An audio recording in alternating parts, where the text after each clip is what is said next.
felt like a little kid. Volleyball is like, what's going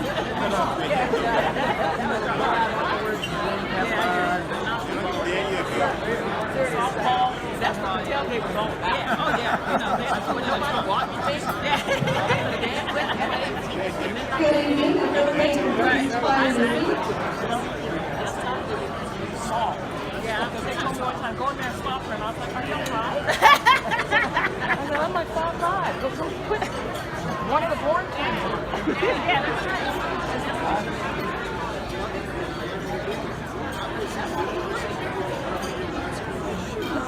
She might have moved this. Everyone can please find a seat. You can have mine. I'm good time. I would also like to thank the NMAA staff for their support of and service to the NMOA State Clinic and to the NMOA in general. Those of you who are present today, seated over in these tables somewhere, if you could please stand and let the audience applaud.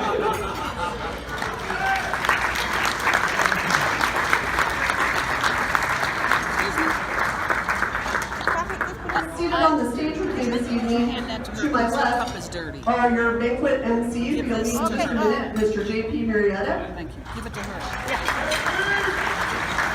Or as all the kids call him, the Channel 4 guy. NMOA President, Jess Martinez. NMOA Vice President, Julian Salazar. And then to my right, my assistant, and the person who I probably drive crazy every single day, Nina Costa.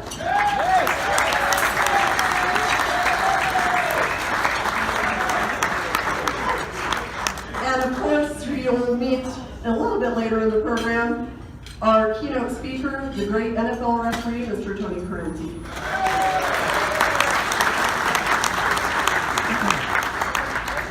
And last but certainly not least, I would like to introduce this year's state clinic staff who have helped with preparations and with on-site operations of the event. They are, as you all know, the Thelma to my Louise, Sherry Kessler-Schwader, the NMAA business manager. If you've ever been to the state event, you know that she is the fastest check writer in the Southwest, so we're very happy to have her on staff. And of course, Nina Costa again, who helped with every aspect of this clinic. And then we're all about service pins here at the NMAA and NMOA. And this year, if we were to give them to people who have worked the state clinic, my mom, Jane Pappas, would receive her 20-year service pin for working 20 years.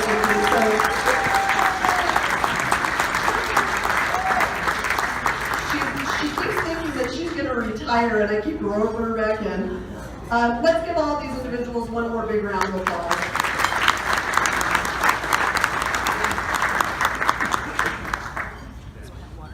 Each year, we attempt to develop a relevant and engaging state clinic theme that will carry us through the next year. This year's theme, Foundations, Fundamentals, and Family, is one that is near and dear to my heart and to many officials on the NMOA staff. At times, we are so excited to implement new thoughts and ideas and to take part in the next innovation in officiating that we forget the basics. We go to officiating 501 before we have a full grasp of officiating 101, and then we find ourselves backtracking to educate and re-educate our officials when we likely skipped over some lessons along the way. By refocusing the state on foundations and fundamentals of officiating in each sport, we can ensure that our base is solid before we start adding too many bricks on top of it. Serving on the National Federation Officials Advisory Committee, I can tell you one thing that makes me feel really good about the direction of the NMOA. We are ahead of the game in so much of what we do as an association. Often we feel like we're falling behind, but when I talk to my counterparts across the country, I find that we are doing more for our officials than most, and usually with fewer resources than many of the larger states may have. You should all feel proud of your contributions to the NMOA and to the many student athletes who participate in interscholastic athletics across the state. Foundations and fundamentals are a large part of what we do as an association, but what provides us our true backbone for what we do as officials? It's our families. Be it our immediate families, our extended families, our work families, our social media families, or our officiating families, we cannot succeed in this avocation without them. You all have heard me say it a million times. My officiating family has been one of the most consistent and supportive parts of my life for 21 years. You all make me a better person, and as officials, you need to take the time to appreciate your families at home and your brothers and sisters in stripes. They all make you better through support, encouragement, or even friendly competition. This year is another exciting year for the NMOA as we launch our second year of Officials Appreciation Weeks, and we begin our first full year of our partnership with Battlefields to Ballfields. Being the first state in the nation to launch B2B is an honor, and the group of veterans coming into the association will strengthen us as officials and as people. It is a great feeling to give back to a group of individuals who have given so much to all of us. Thank you for what all of you do for the NMAA, the NMOA, and the student athletes throughout the state. Thank you to your families who give you the opportunity to be a part of this avocation.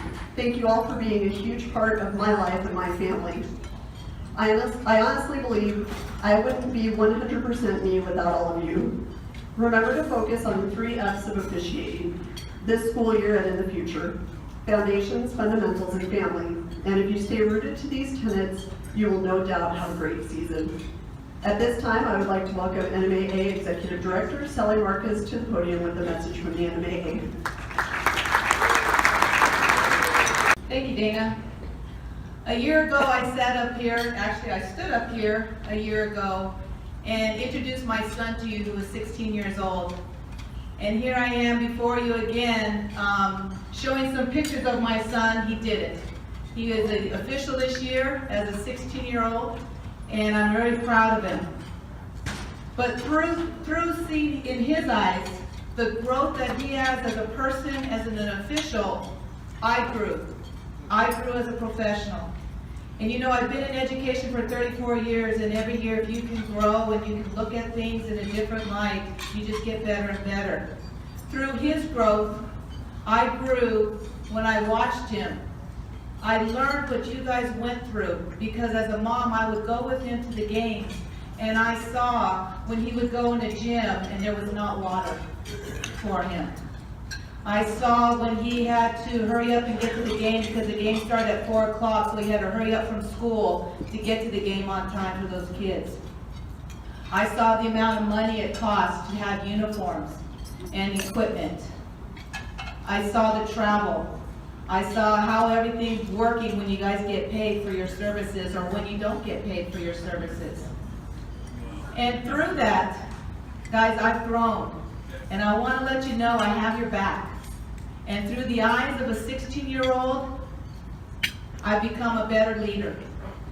But the one thing that I want you guys to know, and the one thing that if you see the paper the last day and the news recently, it's on sportsmanship. I went to our board of directors and I told them we have a problem. And I saw this firsthand. We have a problem in the stands. And we have a problem with fans. And it does affect officials. And so we have put in place a bylaw where I myself, as the executive director and our board of directors, we can sanction schools for fan behavior. And we can watch those parents and we can allow it.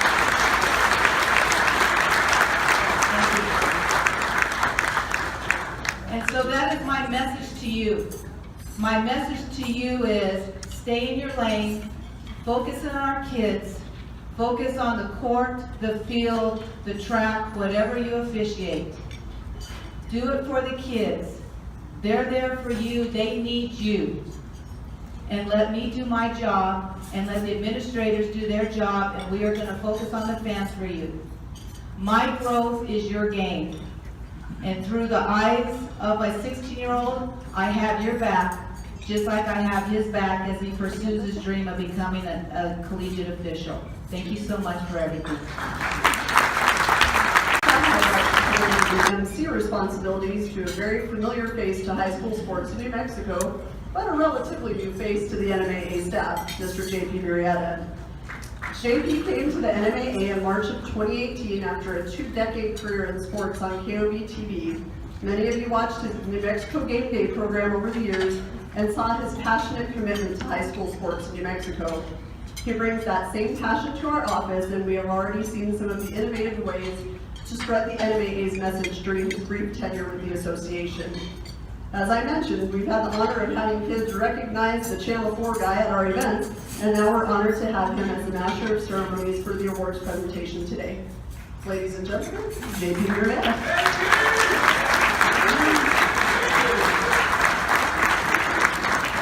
Thanks, Dana. I've emceed some other events for the NMAA, but this is the first time I've been a part of this event. And when Dana was up here mentioning the 3 F's of officiating, I thought this was going to be a totally different show. So she handed me a script, and I think we're okay. We're safe. But it's time to hand out some awards tonight. A big part of why we're here this weekend is to honor and recognize a lot of special achievements by people in this room. A lot of familiar faces that I'm used to seeing, just usually wearing stripes or an officiating uniform. We're going to begin by recognizing this year's service pin recipients. Please stand as I call your name. We ask that you hold your applause until all the names have been called for each level of the pins. We're going to start with 10 years, and Joe Diz of Albuquerque, Joel Espinoza of Albuquerque, Darren Jones, Carlsbad, Randy McBroom, Clovis, Gabriel Naranjo, Santa Fe, Lori Onse, Albuquerque, Robert Quezada, Hobbs, Anthony Spencer of Albuquerque, and the 15-year pin recipients. Round of applause for the 10 years.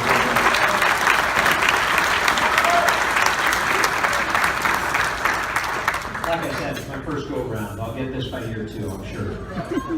15-year pin recipients: Ruby Hester of Clovis, Dean Hunt of Albuquerque, Sean Manuelito of Gallup, Omar Mollet of Clovis, Yancy Montoya of Albuquerque, Leonard Neal of Farmington, Robert Quesada from Hobbs, David Rast of Albuquerque, Santa Fe's Mark Romero, Jovito Saval of Gallup, Steve Wagner of Albuquerque, Cheryl Willis of Santa Fe, and Robert Wingo from Clayton. Round of applause for our 15 years.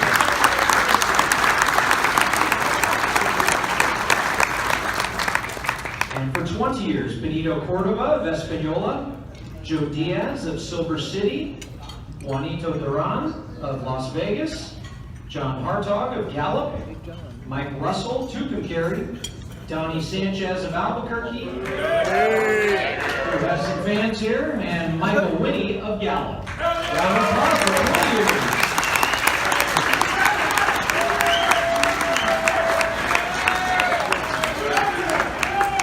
For 25 years, Bobby Boyd of Gallup, Rosita Chavez of Farmington, Alex Encinas of Gallup, Frank Mascarenas of Raton, Albuquerque's Ray Rosales, Jeff Wagner, also of Albuquerque, and William Wright of Albuquerque. Congratulations on 35 years. The following individuals are receiving special framed certificates for 30 or more years of service to the NMOA. Please come to the front to receive your certificate when your name is called. For 30 years or more, Carl Apodaca of Las Cruces, 30 years. Ray Rosales of Albuquerque, 30 years.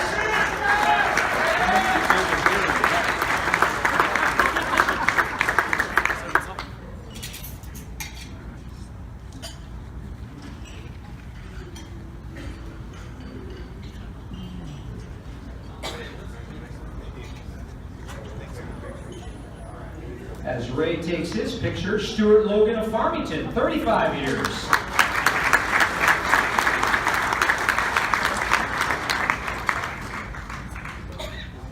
Jim Mason, Albuquerque, 35 years.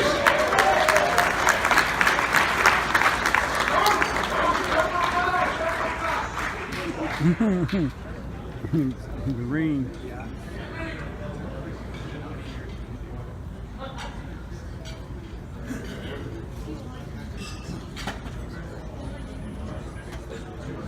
Also Also for 35 years, Mickey Shortencarrier of Albuquerque.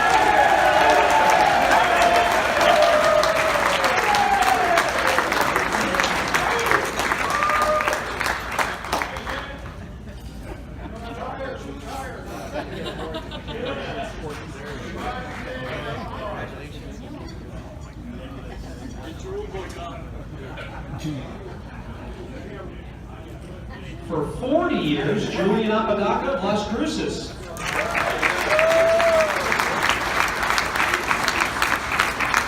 And just to one-up Julian, John Hartog Gallo, 41 years.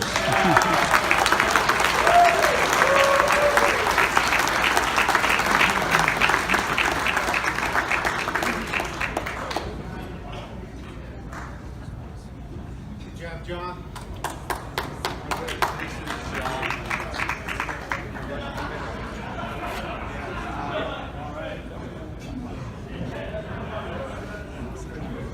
Congratulations to all the recipients, and thank you for all your numerous years of service. The National Federation Officials Association State Officials of the Year are individuals who are being recognized tonight as individuals who are truly giving back in their communities and on the statewide level. When your name is called, we ask that you come to the head table here to receive your certificate for each of these sports. Here are the following recipients. In baseball, Levi Hobson of Roswell.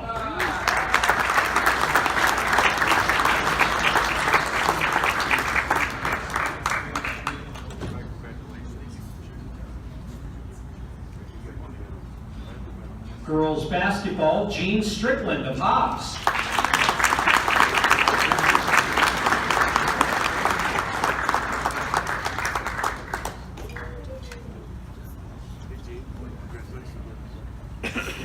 Boys basketball, Candace Aragon, Las Cruces.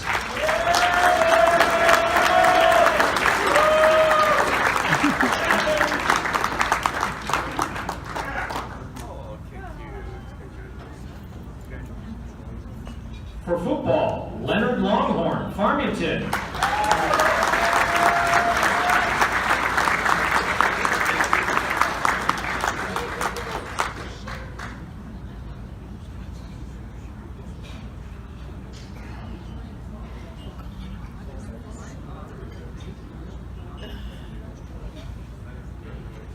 Girls soccer, David Laubin, Albuquerque.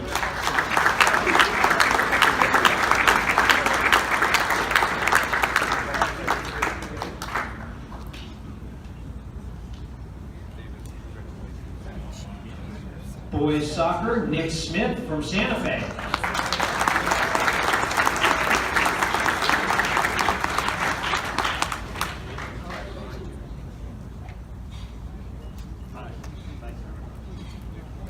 Softball's award winner, Michael Garcia of Albuquerque.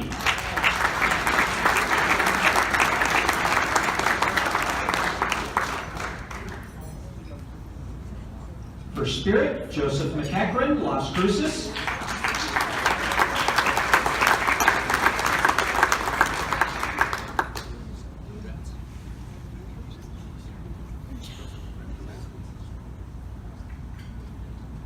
Girls swimming, Kathleen Lloyd, Las Cruces.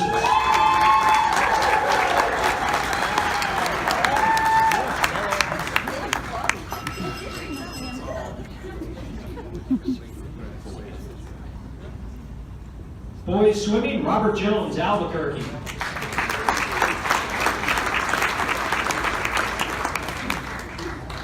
Girls track and field, Mike Zufall, Albuquerque.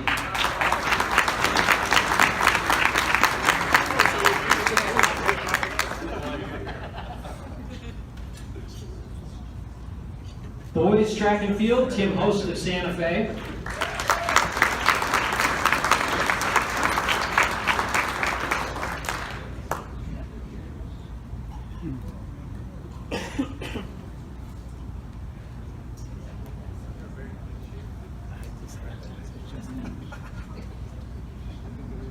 Volleyball, Kathy Chavez of Farmington.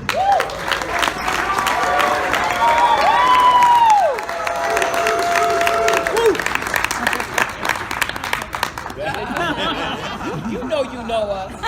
No offense.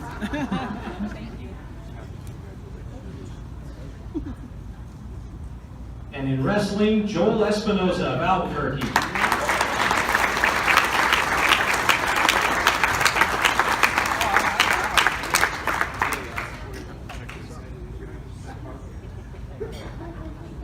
Another round of applause for all the individuals in their service to the NMOA Distinguished Service Award to a longstanding contributor to interscholastic athletics in New Mexico.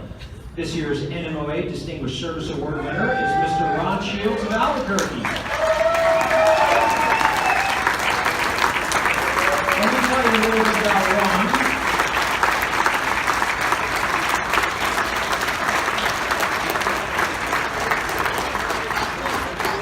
It's going to be like a This Is Your Life, Ron, for you here. Ron began his high school interscholastic officiating career in 1985, beginning with football and later adding baseball. He also had a brief stint as a wrestling official as well. He's been an instructor for the Ken Murphy Football Officials Camp. He was the chair of the Football Constitution and Bylaws Committee and was the president of the Albuquerque Football Officials Association.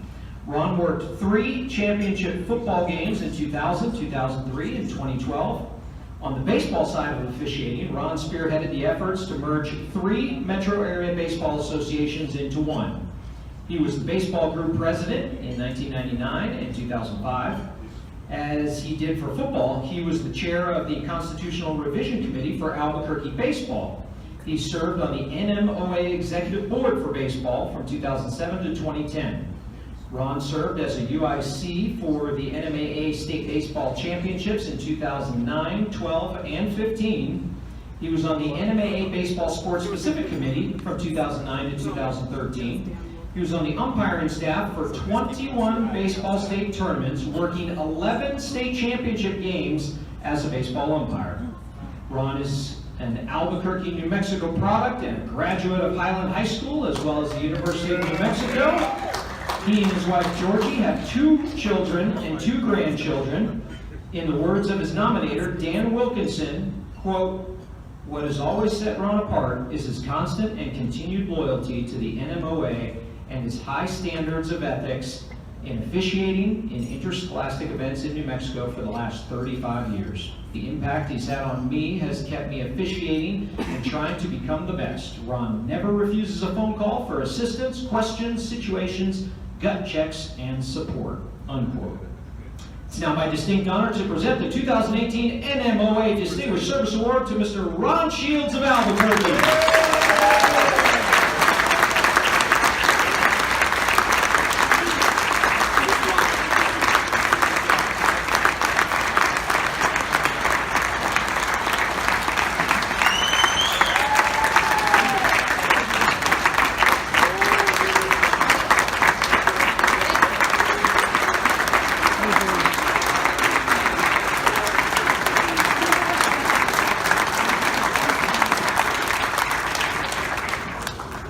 Tonight we will also recognize 2 individuals who made great contributions to the NMOA and New Mexico Activities Association during their service as interscholastic sports officials. But at this time, we would like to honor and recognize our esteemed Hall of Fame alumni who are present with us today. So please stand as we call your name. Hold your applause until all of our alumni here tonight have been mentioned.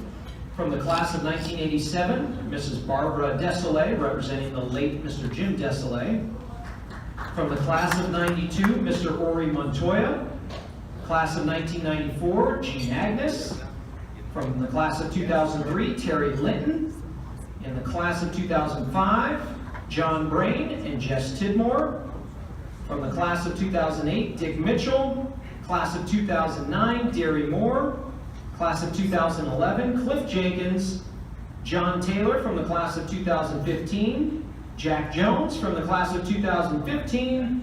And Mr. Gary Spitzberg from the class of 2016. A round of applause for all of our alumni here.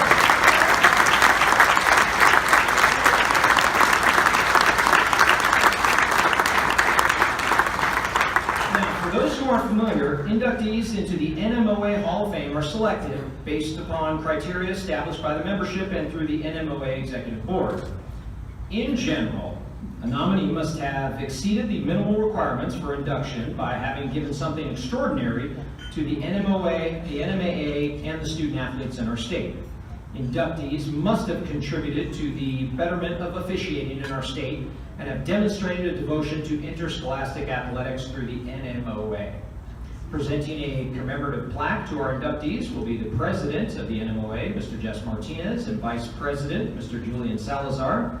Plaques with inductees' photos will be placed in the NMOA Hall of Fame, which is located in the recently renovated Hall of Pride and Honor at the NMAA office. Doing a great job with that, Nate.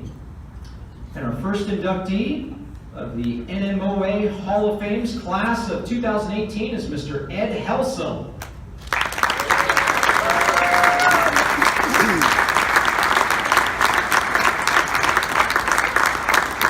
Now, Ed was born in South Dakota, and in high school, he was all-state in baseball, basketball, football, and track and field, and attended the University of South Dakota, and eventually moved to Las Cruces in 1961. He began his career with insurance marketing and service with American National Insurance Company. He was selected to head a new general agency in Las Cruces and was the youngest general agent in his company.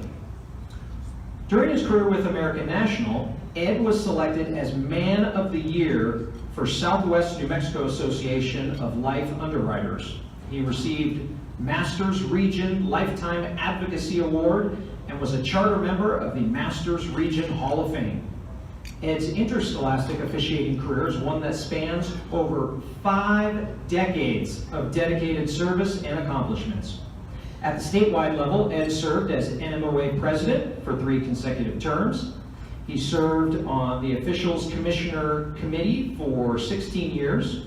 He was also on the NMAA Boys Athletic Committee, the NMOA Supervisory Committee, and the Officials Fee Committee. At the regional and local level, Ed served as the Southwest Regional Commissioner of Officials for basketball and football. He was the group leader for both the Las Cruces Basketball Officials Association and Las Cruces Football Officials Association several times and for multiple years. He served as a rules clinician in both sports in El Paso and Las Cruces. In basketball, Ed officiated 15 state basketball tournaments, plus numerous district and regional tournaments and 3 all-star basketball games. He officiated men's basketball for the Missouri Valley Conference. He also officiated junior college, NAIA, and NCAA Division I basketball for both the men's and women's side, and worked the Texas All-Star basketball game in 1997. In football, Ed officiated 17 state championship games, plus numerous playoff games throughout his career, as well as 2 football all-star games. He was also an observer and evaluator of the Big West and Sun Belt officials at New Mexico State. All told, wait for it here, Ed officiated 56 years of high school football and 59 years of high school basketball. While Ed's contributions on the court and on the field are certainly Hall of Fame worthy in and of themselves, his role as a mentor to countless officials as an educator and trainer of individual officials and associations is really what sets him apart from others. His pay it forward attitude should inspire all of us to become even better. During Ed's spare time, I don't know how he has it, 56 years of officiating, he was an adult Bible class teacher, music director, and board member for his church. He's a current member of the Las Cruces Chamber of Commerce, the New Mexico State University Aggie Scholarship Association, the LUPAC Ambassador Fund, the American Heart Association, the American Cancer Society, and the Team USA Olympic Committee, just to name a few. Ed has been married to his wife Donna for 59 years. The couple has 3 children, Tony, who passed away in 2002, Tim, and Tammy. All 3 of his children obtained college degrees paid for with money Ed earned officiating. I need to get a side job. Educational accounts are now being funded by Ed's officiating earnings for 6 grandchildren and 1 great-grandchild. For his years of dedicated service and leadership to the New Mexico Officials Association, it is my honor to introduce and welcome Mr. Ed Helsel, the first inductee to the NMOA Hall of Fame class of 2018.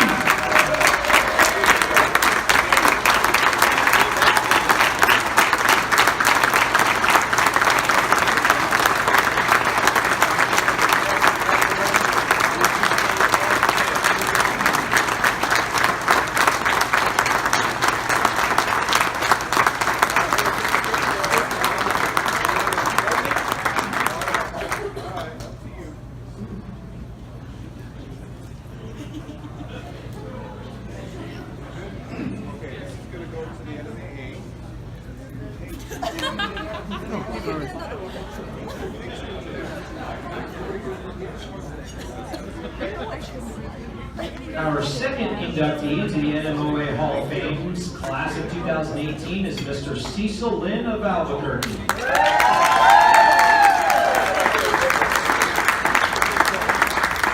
me tell you a little bit about Cecil. He was born in Texas back in 1941, and in high school, Cecil participated in football and track. Graduated from Prairie View A&M in 1963 with a bachelor's degree in agriculture and civil engineering, and he was an All-American collegiate baseball player. Now, Cecil received his master's in public administration from the University of New Mexico. He was an active member of the United States Air Force for 28 years. He retired as a lieutenant colonel in February of 1992. Now, Cecil officiated for a total of 33 years in New Mexico. He worked softball for 18 years, baseball for 20 years, football and basketball for 31 years, and volleyball for 33 years altogether. At the local level, he was the basketball group leader and assigner, both in Albuquerque group and the Estancia group. He was the volleyball group leader and assigner for the Albuquerque group and the Las Vegas group. He served on the local supervisory committee for volleyball for 6 years. He mentored and trained hundreds of officials, including conducting clinics in New Mexico, Colorado, and West Texas. At the statewide level, Cecil was instrumental in the implementation of 3-person mechanics in the sport of basketball. He spearheaded the need for the addition of the certified rating in the sport of volleyball. He reorganized the Football Association in Alamogordo during his tenure and registered the first female softball umpire in the state back in 1975. Cecil worked numerous state football playoff games and 2 state championships in Lovington and Las Cruces. He officiated countless basketball district and regional tournaments, as well as 4 NMAA state basketball tournaments. He worked 18 volleyball state tournaments, 4 baseball state championships, and 4 state softball championships. Now, in addition to high school volleyball, Cecil officiated international level matches, including USA versus China, and he worked for the following college conferences: the WAC, the Lone Star, the Big Sky, Rocky Mountain, Big 12, Big 10, Mountain West, Oklahoma NAIA, and Texas NAIA. Cecil has served as the referee chair for the Sun Country region of USA Volleyball. He also established the Weekender Volleyball Club to grow the sport and provide additional equipment to various high schools throughout New Mexico. Cecil's contributions to interscholastic sports and to officials in New Mexico have impacted hundreds of athletes and schools, as well as countless colleagues in officiating.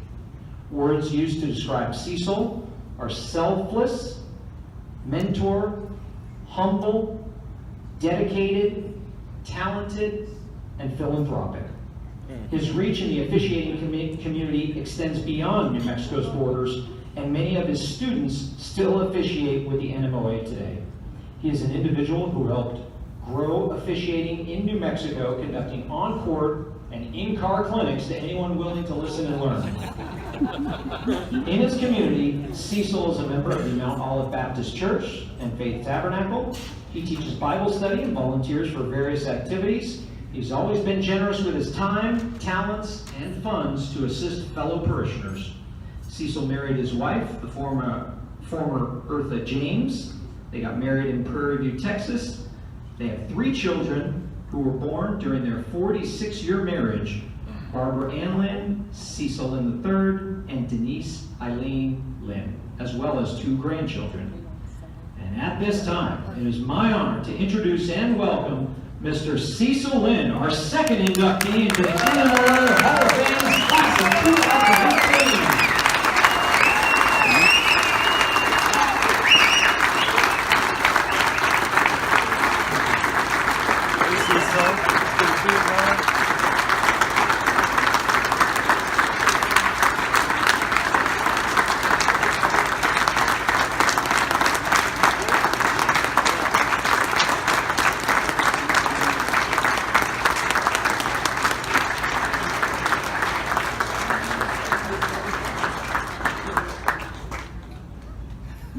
You brought the paparazzi.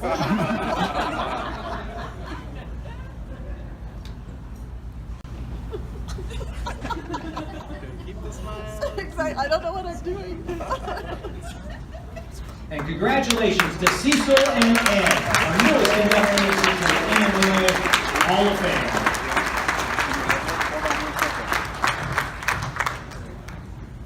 I now bring Dana back up to the podium.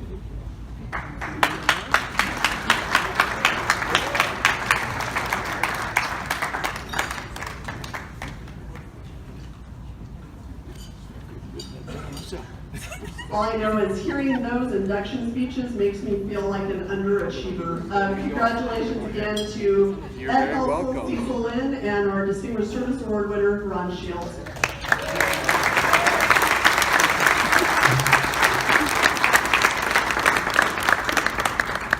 And now for the final portion of our program tonight. Inspirational is the first word that comes to mind when I think of this year's keynote speaker, followed by fighter, leader, passionate, thoughtful, and determined.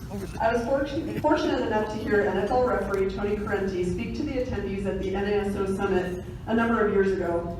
After his speech, which brought a room of 300 to both goosebumps and tears, I introduced myself to him. I had never met Tony, but was immediately impressed by the fact that he had remembered an email I had sent to him on behalf of the NMOA when he was battling throat cancer in 2011. Letting him know that his New Mexico officiating family was thinking of and praying for him. He thanked me for the email, and I was shocked that he remembered it among probably thousands of similar emails he had received. Talk about an amazing first impression. Now a little bit about him. Tony began his officiating career in 1971, working high school and junior college level games as a member of the Long Beach and San Gabriel Valley Footballs Associations. Between 1971 and 1981, he officiated 3 California Interscholastic Federation Southern Section Championships and 7 junior college bowl games as both a referee and a back judge. In 1981, he was appointed to the staff of the Pacific Coast Athletic Association, later renamed the Big West Conference, where he officiated the Freedom and California Bowls. His last 6 years in the Big West was as a full-time referee. In 1991, Tony joined the officiating staff of the Western Athletic Conference, where he officiated the Alamo, Aloha, and Rose Bowls. In 1995, Tony was selected to become a member of the NFL officiating staff as a back judge, before being promoted to referee at the beginning of the 1998 NFL season. In his 3 seasons as a back judge, he worked 2 playoff games, including the 1997 NFC Championship game. Tony also officiated in NFL Europe, working the World Bowl in both 1995 and 1998. In 1998, he became a white hat. Correnti worked the NFC Championship game in 2001 and 2015, and the AFC Championship game in 2010 and 2014. Since joining the NFL in 1995, he has been involved in 13 postseason assignments, including 3 AFC-NFC championships, and as the alternate referee in 2 Super Bowls and the referee in the Super Bowl between the Chicago Bears and the Indianapolis Colts. He's got the ring to show for it. It's now my pleasure to introduce to you my friend, the great Tony Correnti.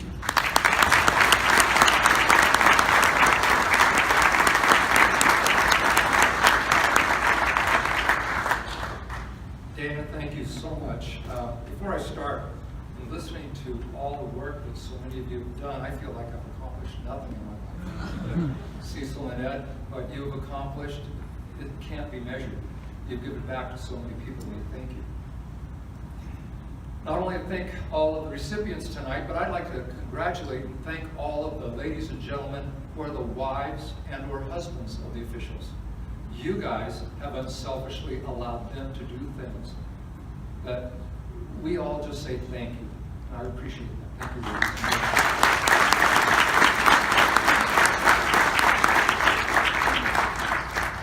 When Dana approached me this year, she's done it 5 years in a row, and unfortunately our schedules have not coincided.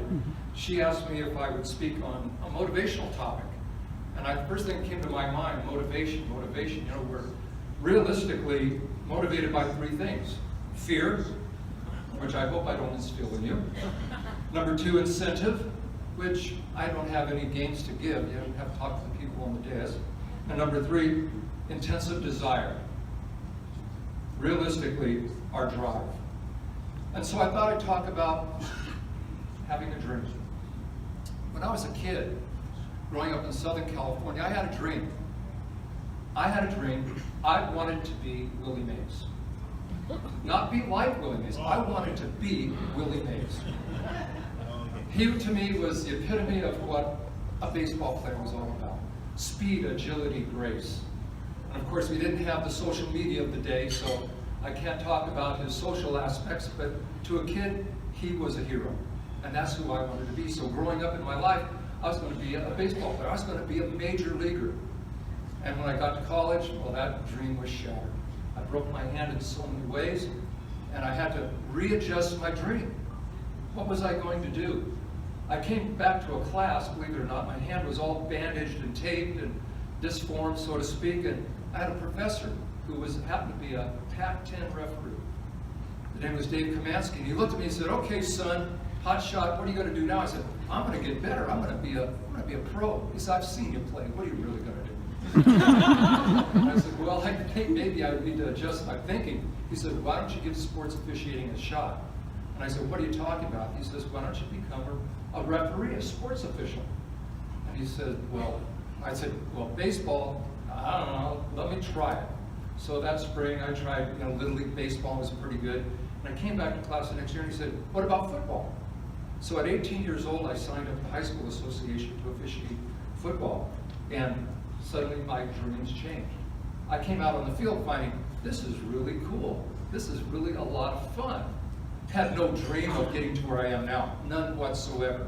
It was a thing to do with the Pop Warner kids. I mean, my first game was a little 65-pound, we called them Mighty Mites in Southern California. And I just fell in love with it. It was just so much fun, so much fun. So when we start looking at what we do and why we do, it's a dream of reinventing ourselves. It's a dream of being involved in the game in a way that we can't express. There's nothing else in my life that gives me the same feeling of butterflies in my stomach, having to go to the bathroom 5 times before I walk out of the locker room, having cotton mouth and I can hardly speak. And when I get on the field, and before the kickoff, I throw up my hands, and I always say, this is too cool, and everything just relaxes, and it becomes a game again. We imagine certain things and what we're going to do. I'm a former high school teacher, 35 years in the classroom, 18 years as a baseball coach. And during those years, I ran across a lot of quotes, so bear with me because I'm going to quote a few people here today. And Albert Einstein once said, "Imagination is everything. It's a preview of what is coming into your life." Stop and think about that for a second. Use your imagination. Where's your dream? And I want to start with, have you ever had a dream so real, so vivid, that you know it's going to come true? Well, I've had that dream that I was going to work a high school state championship for 1 year. And I was lucky enough to do it. And you have those defining moments in your life when somebody says, "Yeah, you're the guy, you're the person to step forward." Those defining moments seem trivial at times, but those defining moments help propel you to the next set of dreams, whatever they may be. It was way back. I was in college, and my mother and I, loved my mother, sat down, we went to a Chinese restaurant for dinner one night, just the 2 of us. And she kind of got into me a little bit. She says, "What is that referee thing you do?" I was in my 3rd year of high school football. That referee thing, I mean, you're doing it on on Thursdays and Fridays and Saturdays and Sundays and Mondays. I said, Mom, this is so much fun. She says, it's never going to take you anywhere. It's never going to take you anywhere. Get a real job. Well, I was in college. Get a real job. And it was ironic. I said, Mom, but this is too much fun. And I carry with me from the inside of a fortune cookie from 1973. And it reads, those with no dreams can never have a dream come true.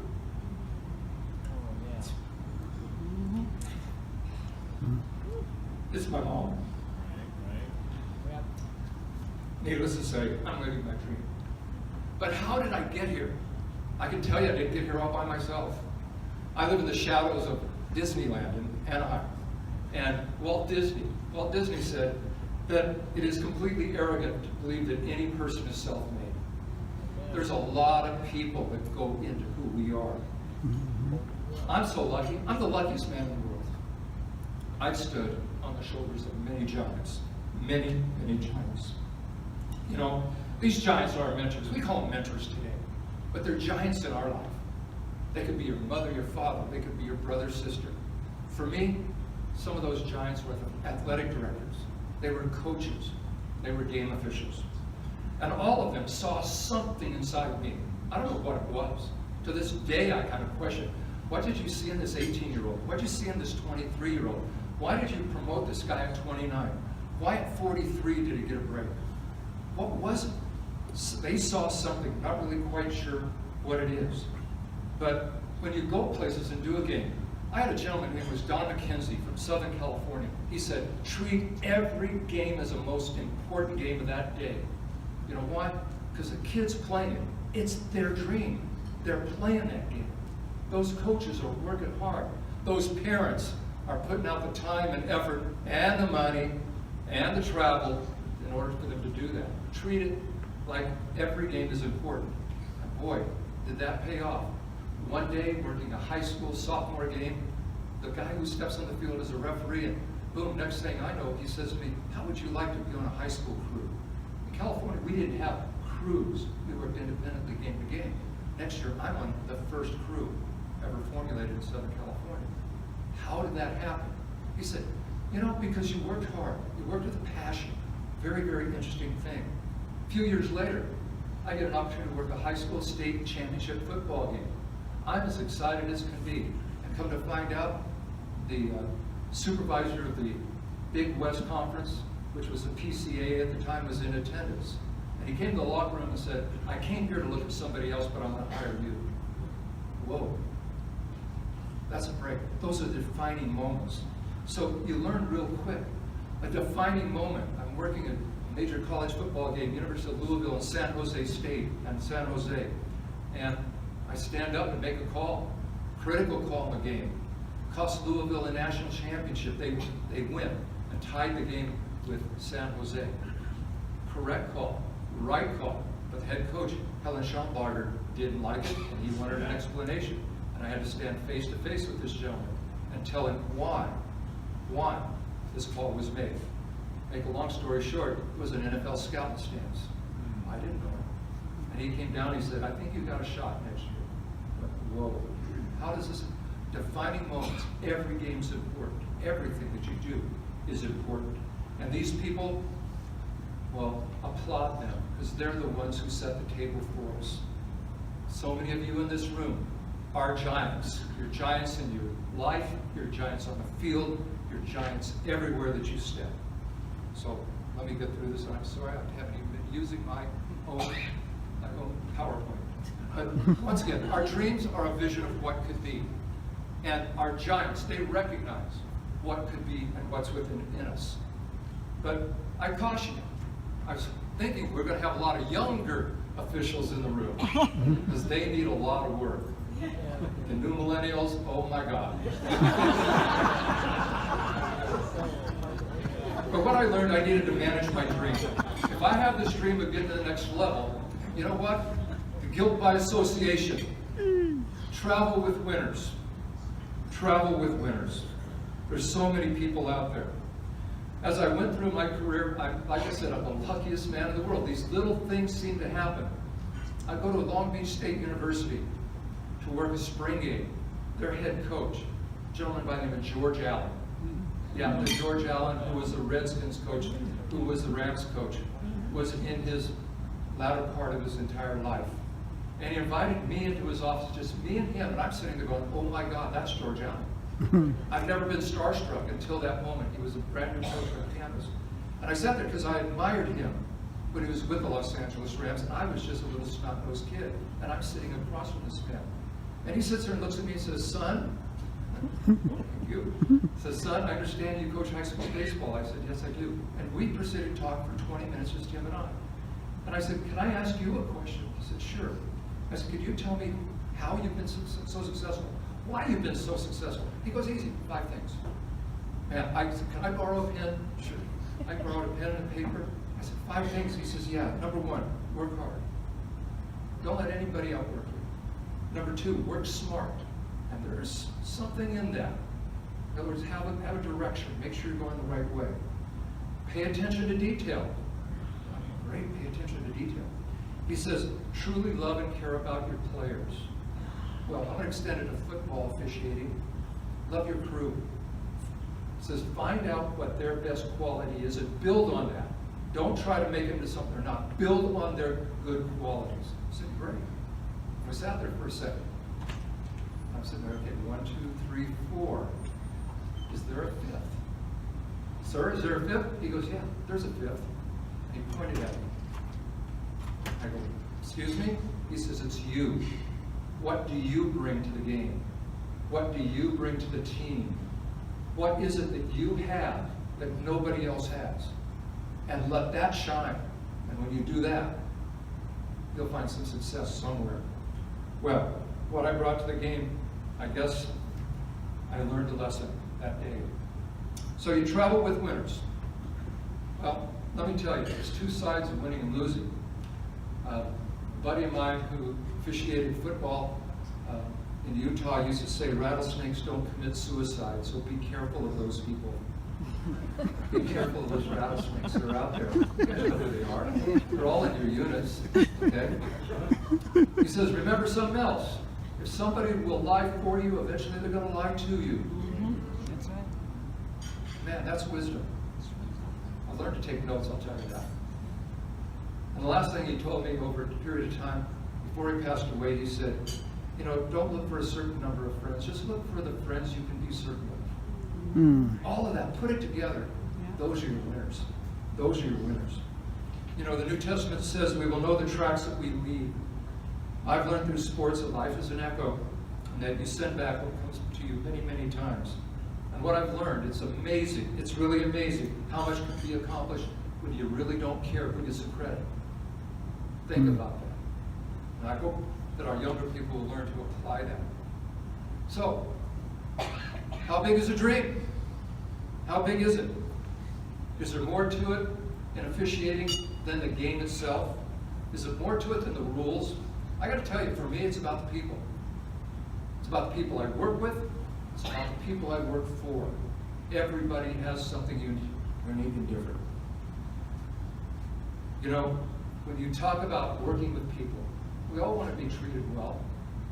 Don't we wish we could get the coaches to change their attitudes? I was at a symposium in the NFL this week, and we called it a touchy-feely seminar. I think we marked each human resource box with this whole thing. And this lady was trying to tell us how we can convince head coaches that they need to calm down. I get to work for John Gruden this year. I don't think there's anybody going to get him to calm down. We'll leave that alone. But simply stated, it's golden rule. Treat others as you would want to be treated. You got to keep that in mind. Even in the face of adversity, I have that difficulty. All I got to do is Google me, pull up my name, you're going to see Tony Perenni Foulmouth. I broke it one day with a microphone on. I did. I lost it. Now for the rest of my life, I have to try to prove that's not me. But it happens. But for myself, you know, how do you learn? I got hit between the eyes one day coaching high school varsity baseball in the early 1980s. And we had a practice, and practice was over. And my pitching coach, a gentleman about 25 years older than me, said, let's go have a beer. I said, sure, but you know, you usually do that after a victory, not after a practice. He says, we need one. So we went to have a beer. We're sitting down. He says, how'd practice go today? I said, good. Went good. As a matter of fact, I think we're ready for tomorrow. He says, how's Billy feeling? And Billy was our second baseman. I said, well, I hope he feels great, man. We need him tomorrow. He says, no, you got on him pretty good today. What do you think he feels like right now? What do you think he's telling his dad? I said, he's probably telling his dad, Coach Kareni's a real jerk. He said, would you want to play for you if you acted like that? You know, you ever been hit with a 2x4 between the eyes? Boy, epiphany happened right then and there. Doing to others as you would have them do it to you. Boy. From that point on, I learned something. You know, I need to be the coach that I want to play for. I need to be the teacher I wish my kids had. As a referee, I want to be the game administrator the coaches are going to say, hey, he's here today. I want to be the referee and crew leader that my crew's going to say, hey, let's go. I know we're going to get through this because he's involved. Let's make sure that happens. You know, Mark Twain said, you're going to love this one. He said, the two most important days in your life are the day that you're born and the day you discover why. Put that in your hip pocket as a game official. Put that in your hip pocket as an administrator. Put that in your hip pocket as a parent or as an administrator. Why are you there? And once you discover that, things get easy. Well, I'm going to ask a question. These mentors I've talked about, what is it? What have they got? I want you all to think about the best official you've ever worked with, not yourself, the best one you've ever worked with. I want you to think about that person. I don't want his name or her name, but I want to ask you a question. Why are they the best? Put it in your mind. 2, 3 things that make them the best. Somebody give me a hand. What was the quality the person had? Anybody? That person you're thinking about. Anybody? Come on, give me a help. I need some help. Yes. They're fair. They're fair. Consistent. Consistent. Excellent. You know what? I've been asking that question for a better part of 20 years, and never have I had an answer. The quality of his calls. It's something else. It's it. They've got it. They've got confidence, coachability. They've got competitiveness. Stop and think about it. Spirit is it. They've got a spirit inside them. That's what it is. You know, confidence. Where's your confidence come from? Preparation. Knowing that you're prepared for any outcome out there. Your coachability. You got to be able to be coached if you're going to coach other people and take that leadership role. And competitiveness. You got to have that competitiveness. But don't think, sports official, every time you say competitiveness, people think you're competing against somebody else for the next game. Think you're competing against somebody for that state championship. No, don't construe competitive with anything other than your strength of will. Your desire to be the best. That's competitiveness. What else do they have? I call it air. Our mentors, our giants have air. They have an attitude, they have integrity, and they have our respect. When you stop and think in those terms, that attitude of why am I there? What am I doing? And why am I doing this? The integrity, it comes from your daily actions. And respect is earned. You can't demand it. You can't demand error. You know, I often see and saw going through the high school ranks, even into the college ranks, guys who would, I call it wearing the big tin badge. And it says, I'm the sheriff and don't F with me. Boy, oh boy, oh boy, stop right there. You know, the most effective sports officials I've ever seen don't wear that badge. Matter of fact, you don't even know they have the badge. You don't know they have a flag. They use it when they need to because they understand what their job is. It isn't, I'm going to say it out loud, I go out on Sunday, it's not my game. I know I'm going to say something you're not going to like. There's some baseball umpires, and I have a good friend in the major leagues, says this is my game and nobody's going to screw with me today. And I turn it around and I say, no, this is a player's game. It's a fan's game. It's a coach's game. My league, it's an owner's game. They make the rules. I don't. But you stop and think in those terms. Don't let that tin badge get in your way. You know, you learn. These guys taught me. My mentors taught me to go beyond the basics, to internalize what the game's about. He said, take care of the basics and they will take care of you. But our basics are the expected outcomes. People expect, what do they expect from sports officials? Perfection, right? Good luck. Good luck. You know, you can be good with a lot of ability, but you can't be amazing without a lot of practice. And I found the more prepared I am, the more comfortable I am, the less anxiety I carry on something. So putting that together. It isn't about getting attaboys, hey, you were in the right position, that's expected. Hey, nice job with the call, that was expected. But it's results-based. I'm going to give you a little insight of our game. I speak in front of corporations every now and then and said, how would you like to have your daily routine followed by having it put on national television, occasionally with a slow motion instant replay of the decisions you've made, and then having that sent to New York and having an expert at your job, at your position, spend 5 or 6 hours looking over your game film, looking at not only the TV and the replays, but the coach's end zone, the coach's sideline. And they will look at every play. And they will evaluate our performance, our mechanics on every play. You know, in a game, I'll give you my Super Bowl year. Average the league, 156 plays a game. Doesn't sound like a lot, but in that series of plays from the dead ball to the next dead ball, I may make anywhere from 9 to 12 decisions on ball placement. Is the clock running, down and distance, holding, rubbing the pass, whatever it may be. So if you multiply that, in a ball game, I'm making about 15 to 1,600 evaluations. Time that times 15 games, somewhere around 24,000 evaluations. I made 2 errors there out of those 24,000 evaluations. How would you like your employees to carry that percentage? But in our profession, they focus on those 2. They don't focus on the 2. It's a results-based profession. So with the results, that's what we're in it for, is to get the results. Well, we talk about excellence. J.E., we worked together years and years and years ago, and we had a gentleman who said, I expect you to be perfect and get better from there.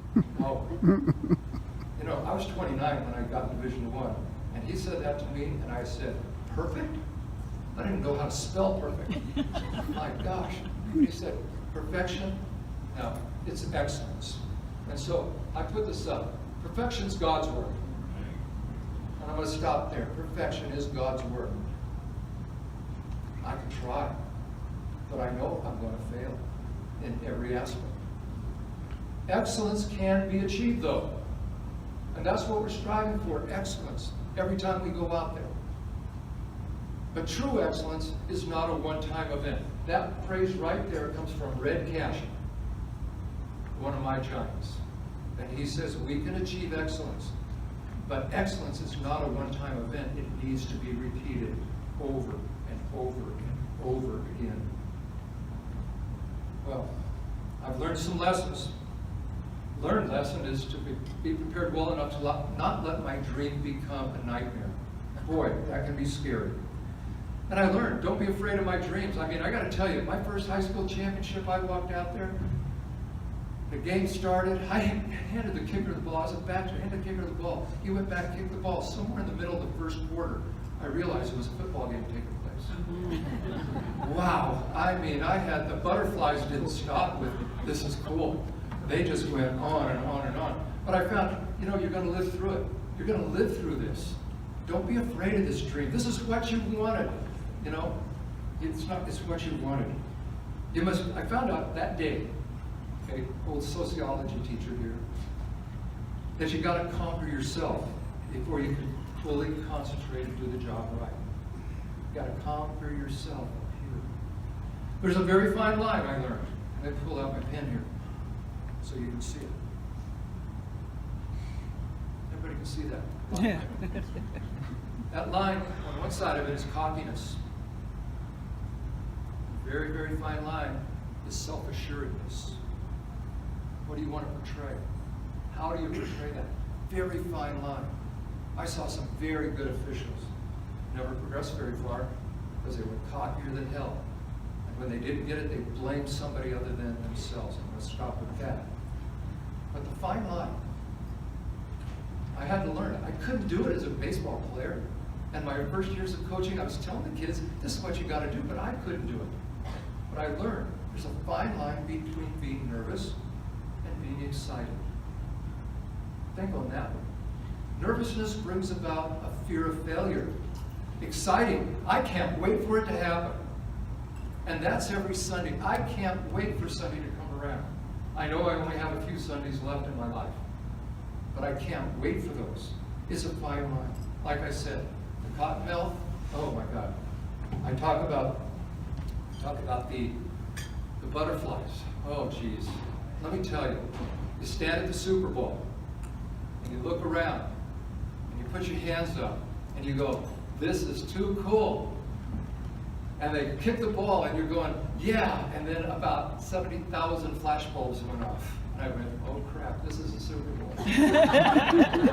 Oh, it came right back to me. It is too cool. It is too cool. But what I found out is that every game is a test. It's a test of my personality. I'm half Italian. Excuse me, if I said Italian, my grandmother would wash my mouth out and slap my face. I'm half Sicilian. And let me tell you, that little, it has a tendency, I fight it all the time, but it wants to come out. It's a test of my personality, it's a test of my game knowledge, it's a test of how I understand how the game is played. It's a test of my role in the game. And when you walk off the field, you know what? You want to feel good about it. You want to feel good. You know, I've come to understand officiating is an art. And our art is to allow the game to flow, to manage the game. I really hate the word, I'm going to officiate the game. As a former coach, I wanted those officials who allowed us to play the game without much intrusion, without them throwing their big star out at us. And so, it's a state of mind. It's a coach's game, it's a player's game. And my attitude, which is unlike one of my very good friends that just retired, I honestly believe that if we leave the field and nobody knew we were there, then we were successful. I really believe that. But more importantly, what we do is fun. It is a blast. It's hard to explain for the people who've never crossed the lines, who've never sat in the chair, who've never stood behind the plate. It's hard to understand why this is fun. And as I tell people, fun is success. And when you walk off the field with your crew and you give them a hug in the locker room and you know you did a hell of a job, you know, there's not a feeling better than that. I used to tell my baseball players, guys, come on. Success is fun. And I can tell you, if we win, you're going to stand a little bit taller. You're going to find out that the soda pop is a little bit sweeter. And that the girls, they're a whole lot prettier when you win. And you know what? Those guys went out and they played pretty hard. Well, I'm going to leave you with this. I don't know what the future holds, but I do know who holds the future. I truly believe we treat our friends as family, on holding firm to the virtues of what is right and just and keeping our authority within its proper perspective, we will be judged being successful in the final judgment. Ladies and gentlemen, thank you. Dream big, dream bold. Thank you.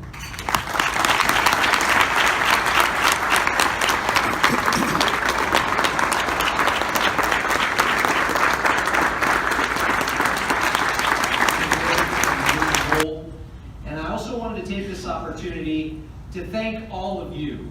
I've been on both sides of covering athletics, both from a media standpoint and now working with the New Mexico Activities Association standpoint. And I realize day in and day out how important you are to athletics. And I wanted to tell you something you probably don't hear enough for all of your hard work, but thank you for everything that you do.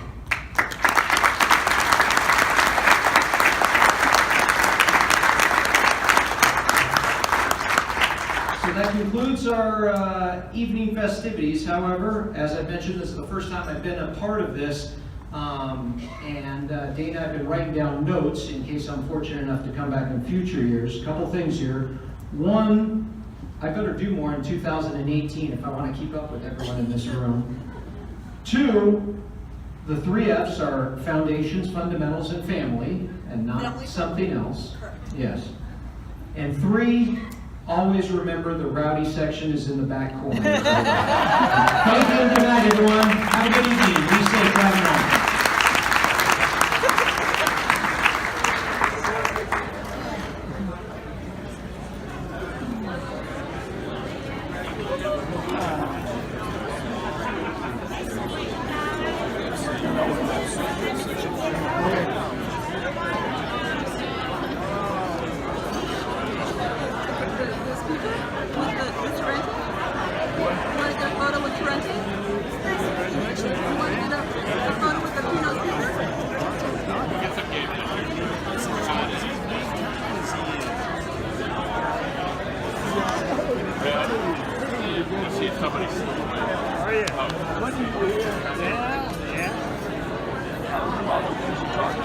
I never talked to you today. No, I didn't. No, I didn't.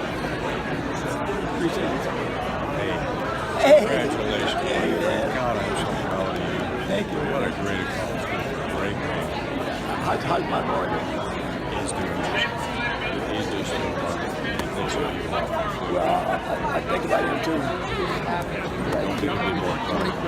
Thank you, Dan. Appreciate it. Mr. Lynn, I'm going to tell you, I got tired just listening to everything you did. I was wore out.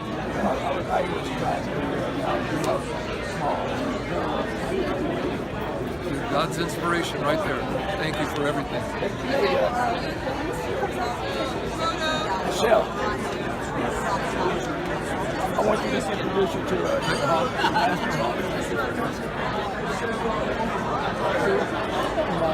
Get over here.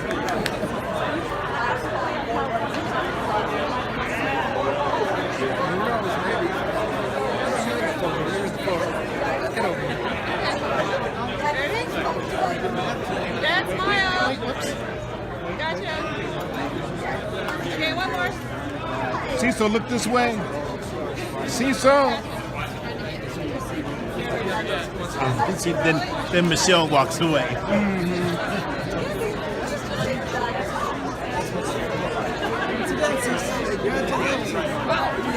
I know. Right. 2007. It's rained the whole game. It's the only snow that ever rained. And it rained from kickoff to the end of the game. You know what everyone knows? You get something.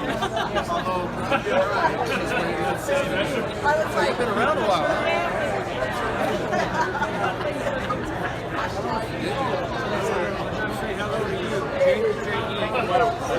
Rubbed out the whole family.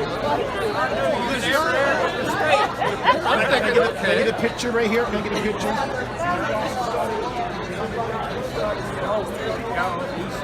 Thank you. Thank you. You must know Violet. Congratulations. You don't know Violet? Very welcome. Thank you.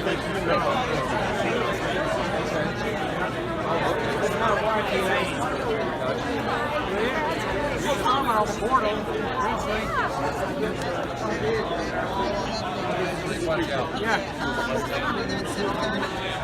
Scott County. Thank you so much.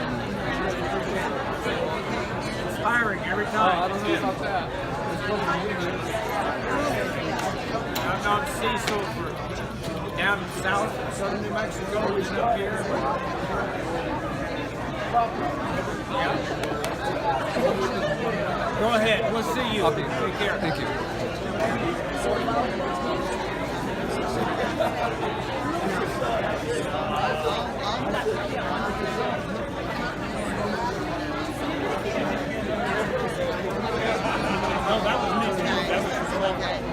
Okay, so you're going to cancel that, and then I will get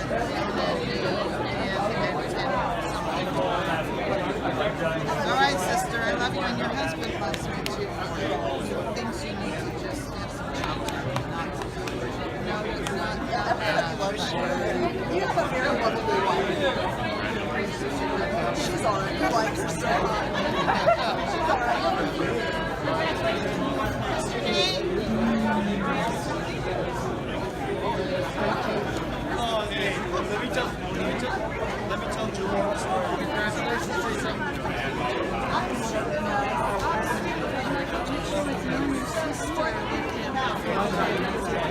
Okay. Took a little bit of your power away from this. It's okay.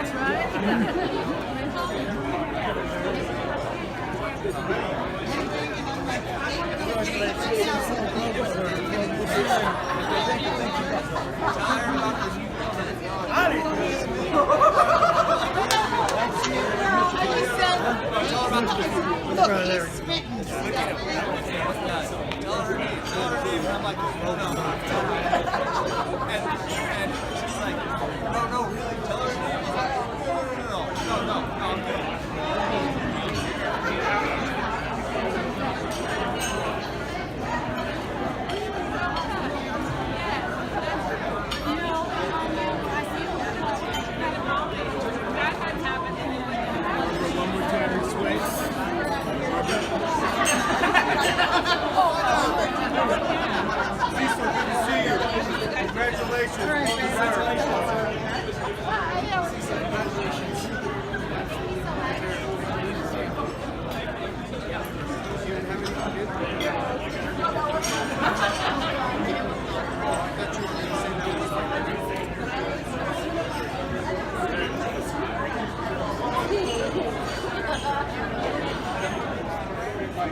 Great job. Thank you. Great job. Appreciate it.